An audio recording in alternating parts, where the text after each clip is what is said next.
সঙ্গ নিয়ে অসুরেশ্বর দেবীকে পরাজিত করবার মানসে উল্লসিত দেবীর বাহন সিংহরাজ দাবাগ্নির মতো সমস্ত রণক্ষেত্রে শত্রু নিধারে দুর্নিবার হয়ে উঠল।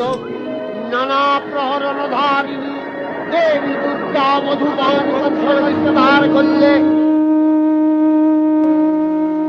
দুর্গা মহিষাসুরকে শূলে বিদ্ধ করেছেন, আর খড়গ নিপাতে দৈত্যের মস্তক ভুলুণ্ঠিত।